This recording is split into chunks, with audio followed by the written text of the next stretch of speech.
Shalom Bapak Ibu Jemaat sekalian. Hari ini saya akan membahas tentang diri sendiri. Jadi hari ini kita akan mengulik bagaimana kita harus berkontemplasi, menyendiri di dalam kesendirian dengan Tuhan, dan juga lebih mengenal lagi lebih dalam tentang diri kita sebagai manusia ciptaan Allah yang beriman juga kepada Allah. Perlunya kita mengenal diri sendiri sebelum memutuskan berkomitmen menjadi pengikut Kristus itu penting. Kenapa kita perlu mengenal diri sendiri sebelum kita jauh lebih dalam lagi untuk mengikut Kristus? Yang pertama itu adalah kita akan sulit mengenal Tuhan dan juga sulit untuk mengerti kehendaknya. Kenapa? Karena Tuhan menciptakan kita itu seturut dan segambar dengannya. Gitu. Jadi terlebih dahulu kita harus tahu nih, kita yakinkan diri kita bahwa kita ciptaan Allah yang baru, yang dibaharui oleh Dia, gitu. Jadi sebelum lebih jauh lagi kita kenal Tuhan, kita harus tahu nih, kita ciptaan yang dari tanah, debu. Jadi kita nggak boleh tuh segala pride, kebanggaan kita, segala kesombongan yang kita punya, apapun yang kita miliki, kita singkirkan dulu. Karena itu di luar dari tubuh kita, di luar dari perasaan kita, di luar dari jiwa kita. Itu harus disadari dulu bahwa itu hal-hal yang di luar dari tubuh ini, gitu. Di luar dari diri kita. Itu kan yang kita dapatkan setelah bekerja. Itu yang kita dapatkan setelah meraih sesuatu yang disebut prestasi itu. Itu kerja keras kita, itu dinilai dengan prestasi. Dan itu di luar itu semua. Jadi kita harus singkirkan itu semua sebelum kita mau mengenal diri kita sendiri. Gitu ya Bapak Ibu. Dan kita akan sukar mengenal sesama. Gimana kita mau mengasihi orang lain kalau diri kita sendiri juga nggak kita kasihi, gitu. Kita akan jadi orang yang munafik. Kita akan jadi orang yang naif kalau kita lebih mengasihi orang lain dan juga kita justru abai dengan diri kita sendiri.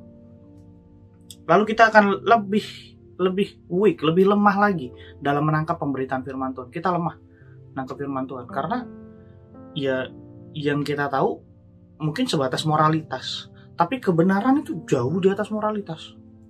Jauh di atas moralitas. Moralitas tuh cuma ngomong baik jahat, benar salah, cuman itu aja. Tapi kebenaran itu ngomongin absolut. Gitu. Kebenaran ini ngomongin iman yang nggak bisa dibatasin dengan salah, benar, baik, jahat. Kebenaran ini absolut. Dan itu kebenaran yang murni hanya bisa kita dapat ketika kita bisa mengenal diri sendiri, lalu kita mendekat pada Allah. Nah, oleh karena itu, saya ingin menyadarkan kita semua. Saya ingin memberitahu kita semua bahwa Alkitab sudah menyadarkan kita tentang siapa diri kita sebenarnya. Jadi kalau kita sulit untuk mengenal diri kita lebih dalam, Alkitab bantu kita. Alkitab bantu kita. Dan ini eksklusif untuk Bapak Ibu yang nonton ini. Ini eksklusif. Kayak eksklusif. Karena ini ada di Alkitab, semua kita bisa baca. Apa sebutan atau panggilan Tuhan bagi kita di dalam Alkitab? Jadi Tuhan mention kita sebagai umat percaya di dalam Alkitab.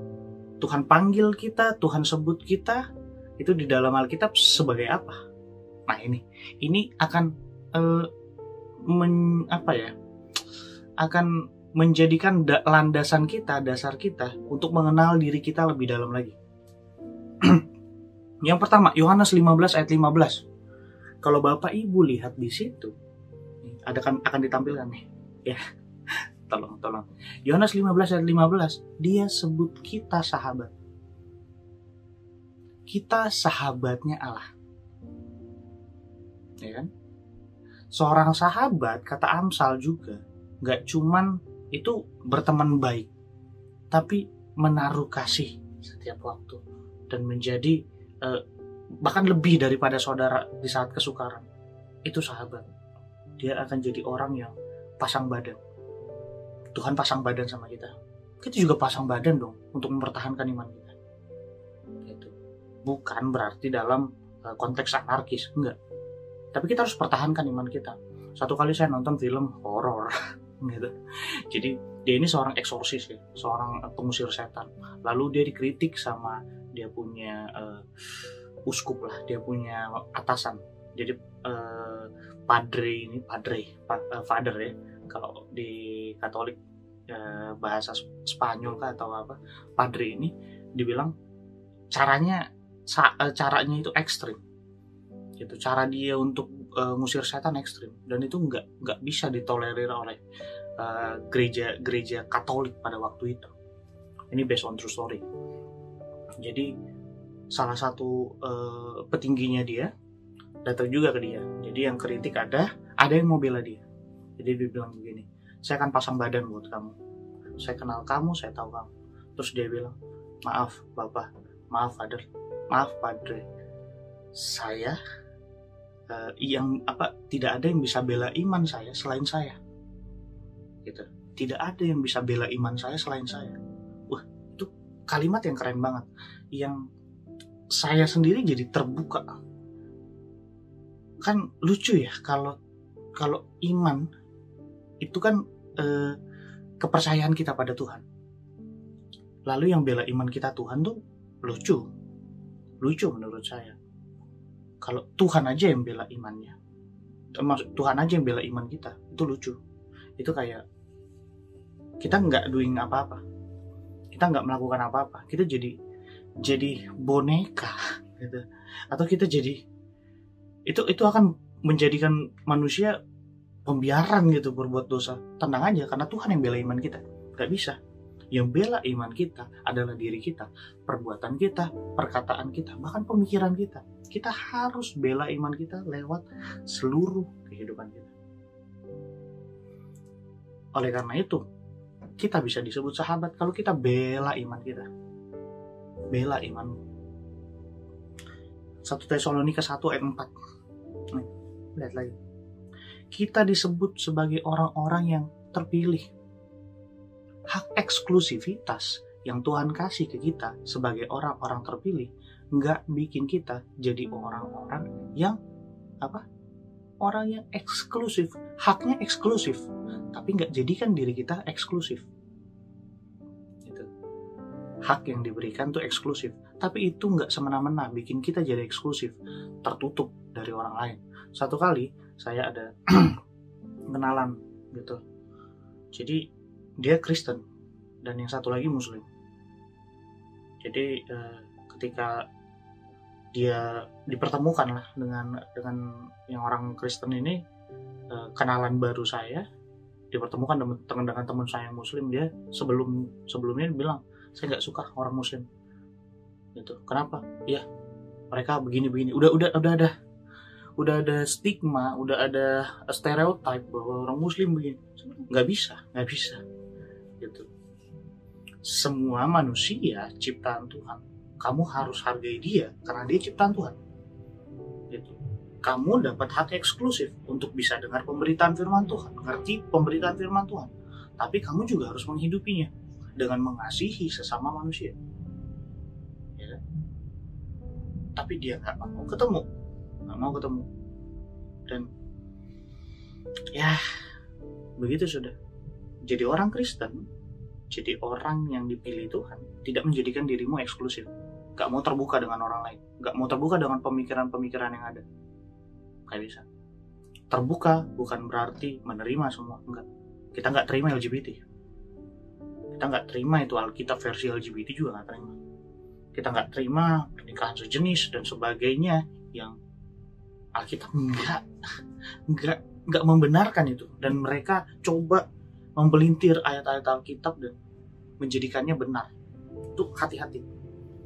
Kita terbuka, tapi kita tidak terima semua, karena kita ada filter firman Tuhan. Kita orang-orang terpilih, kita dapat hak eksklusif, tapi jangan jadikan diri Anda eksklusif. Efesus 1 ayat 10. Firman Tuhan bilang kita buatan terbaiknya. Kita buatan terbaiknya. Kita diciptakan untuk melakukan pekerjaan baik bukan menurut kita, baik menurut Tuhan, supaya kita bisa hidup di dalamnya. Indah sekali bahwa kita ternyata ciptaan Tuhan yang dicipta untuk melakukan pekerjaan baik, supaya kita bisa hidup di dalamnya. 1 Korintus 6 ayat 19, dia sebut tubuh kita ini baiknya, tempat berdiam Roh Kudus. Artinya dia bukan cuma mengharapkan, dia menginginkan diri kita untuk menjadi orang-orang yang berkenan di hadapannya. Dia pengen hidup kita, tubuh kita, pikiran kita itu jadi tempat di mana dia bisa berdiam dan bisa bekerja di dalam kita. Gitu. Kisah para Rasul 1 ayat 8, di mana sebelum Yesus terangkat ke surga, itu dia panggil muridnya dan bilang untuk bawa pesan Tuhan itu dari tempat mereka berpijak sampai ke ujung dunia. Dan itu juga panggilan buat kita, itu sebutan buat kita untuk menjadi pembawa pesan baginya. Itu menjadi pembawa pesan bagi Tuhan untuk dunia ini. Jadi kita itu messenger of God. Galatia 3 ayat 26, dia panggil kita anaknya. Ini hak eksklusif. Dipanggil anak tuh hak eksklusif gitu ya. Tapi nggak jadikan diri kita sombong lagi, nggak jadikan diri kita lebih tinggi dari yang lain karena kita dipanggil anak. Nggak. Tetap diingat kita nih kita ini diadopsi, kita ini diangkat Tuhan jadi anaknya gitu. Jadi kita harus gunakan itu sebaik-baiknya sehingga Tuhan pun melihat kita jadi anak-anak yang bertanggung jawab dengan gelar anak ini. Roma 5 ayat 8, dia pandangku dengan penuh kasih, bahkan mati untukku ketika aku masih berdosa. Jadi ketika kita masih dalam keberdosaan kita, dia rela mati buat kita. Ini menyadarkan kita bahwa kasihnya Tuhan tuh tak terkondisi.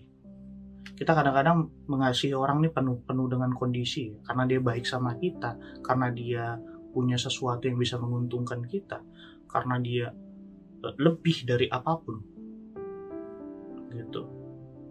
Dan itu bisa kita manfaatkan. Atau justru ada simbiosis mutualisme gitu. Dan itu gak salah. Itu gak salah secara manusia. Tapi kalau kita lihat kasih Tuhan sama kita, kita harus menyadari diri kita bahwa kita harus jadi orang-orang yang gak boleh jadi orang yang kapitalis, yang lihatnya untung, dan untung. Gak boleh lihatnya hanya untung, dan untung. Gitu.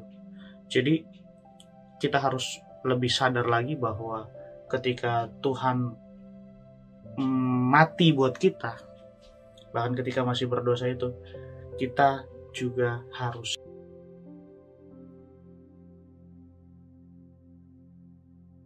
Yohanes 8 ayat 36, dia bebaskan kita dengan darahnya, dengan harga yang tak ternilai. Bukan artinya tak bernilai, tapi harga yang tak ternilai. Artinya ini gak bisa dikasih siapapun, hanya Tuhan yang bisa kasih. Dia bebaskan kita. Kita orang-orang yang bebas. Kita orang-orang yang mampu bebas dari segala keterikatan, dari dosa seks, dosa mamon, dosa keterikatan yang membelenggu kita, yang membuat kita susah untuk dekat sama Tuhan. Itu kita mampu. Karena apa? Firman Tuhan bilang kita adalah orang-orang bebas. 2 Korintus 5 ayat 17, dia panggil diriku, dia panggil dirimu ciptaan baru. Orang-orang yang udah tinggal dalam Tuhan, bukan lagi orang-orang yang lama, orang-orang dengan pemikiran lama, orang-orang dengan segala keterikatannya, dosa-dosanya. Tapi orang yang udah di dalam Tuhan adalah orang-orang dengan adalah orang-orang ciptaan baru, dengan pemikiran baru yang jelas diperbaharui oleh Tuhan. Artinya kalau dulu, ini makanya kita harus komparasi diri kita bukan dengan orang lain, tapi dengan diri kita 5 tahun lalu. Kita harus komparasi atau bandingkan diri kita dengan diri kita yang 10 tahun lalu. Kalau pemikiran kita tetap jadi orang yang kolot dalam arti kita pakai pemikiran lama kita untuk menilai orang. Kalau kita lihat kayak orangnya jalannya kok sengak ya, saya nggak mau dekat sama dia. Kita langsung kasih barrier, kita langsung kasih batasan untuk saya nggak mau dekat sama dia. Itu bahaya Bapak Ibu, itu bahaya. Tapi ketika kita kalau lihat orang dengan perawakan atau jalan yang nggak baik, kita biasa saja. Bahkan kalau bisa kita ajak ngobrol. Kita nggak tahu kehidupannya. Siapa tahu dia siapa tahu ya, dia jalan belagu, ternyata tulang belakangnya sakit. Bukan belagu, ternyata tulang belakangnya sakit, dan dia jalan harus begitu. Kita doain dia, who knows, sembuh atau nggak sembuh, ya kan? Siapa tahu kakinya nggak sembuh, tapi yang sembuh hatinya, disembuhkan oleh Tuhan. Dia ikut Tuhan, mungkin udah lama nggak gereja, kita nggak pernah tahu hal-hal seperti itu. Jadi ketika kita sudah mengenal diri kita sendiri lebih dalam, jangan jadi orang yang terheran-heran dengan kemampuan Tuhan untuk melakukan lebih lagi itu dalam hidup kita, ya Bapak Ibu. Demikian kebenaran firman Tuhan. Biarlah kebenaran ini dapat menyadarkan kita agar kita jadi orang-orang yang lebih kuat lagi di dalam Tuhan, dan lebih lagi kita bisa menyendiri dengan Tuhan, berkontemplasi untuk melihat Tuhan, apa yang kau pengen dalam diriku, Tuhan, apa tujuanku hidup dalam dunia ini, siapa diriku gitu. Tuhan akan kasih tahu ke kita, dan kita juga akan mengenal diri kita lebih dalam. Terima kasih. Tuhan Yesus memberkati. Terima kasih kepada hambanya Pastor Benny yang sudah share firman Tuhan buat kita semua. Mari sama-sama kita mau siapkan hati kita untuk menerima berkat yang daripada Tuhan Yesus. Bapa di surga, kami mengucap syukur Tuhan buat hari ini kalau kami boleh mendengarkan kebenaran firman-Mu. Ajar kami Tuhan supaya hidup kami Tuhan boleh seturut dengan firman-Mu, dan boleh menjadi pribadi yang selalu merindukan akan kebenaran firman-Mu. Jemaat yang dikasihi Tuhan, kiranya bawalah damai sejahtera yang daripada Allah Bapa, cinta kasih yang daripada Tuhan Yesus Kristus, serta persekutuan yang bersama dengan Roh Kudus boleh menyertai kehidupan kita semua sampai Maranatha Tuhan Yesus datang untuk menjemput kita. Di dalam nama Tuhan Yesus Kristus, yang percaya boleh sama-sama katakan amin. Tuhan Yesus memberkati kita semua. God bless.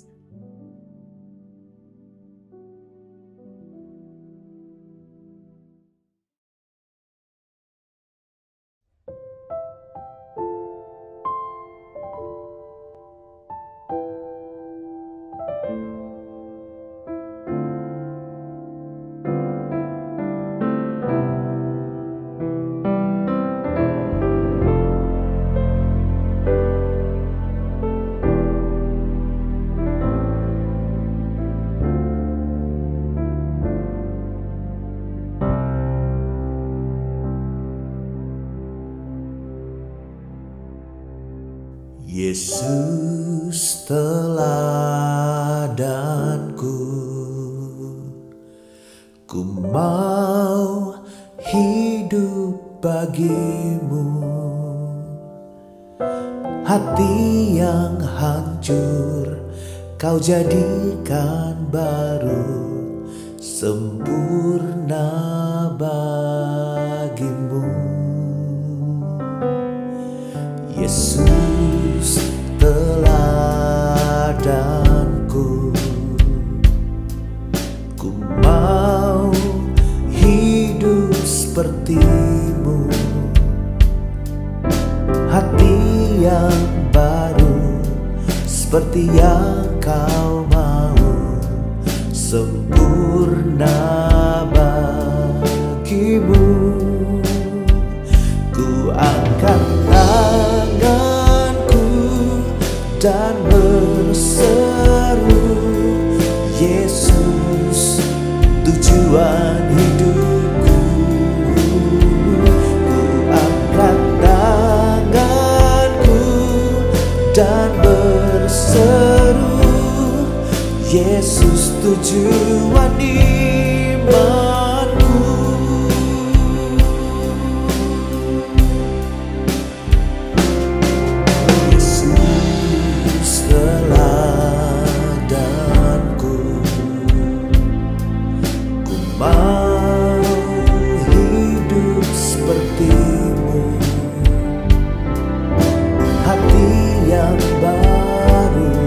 Seperti yang kau mau,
angkat tanganku dan berseru, Yesus tujuan imanku. Ku angkat tanganku dan berseru, Yesus tujuan imanku. Ku angkat tanganku dan berseru, Yesus tujuan imanku.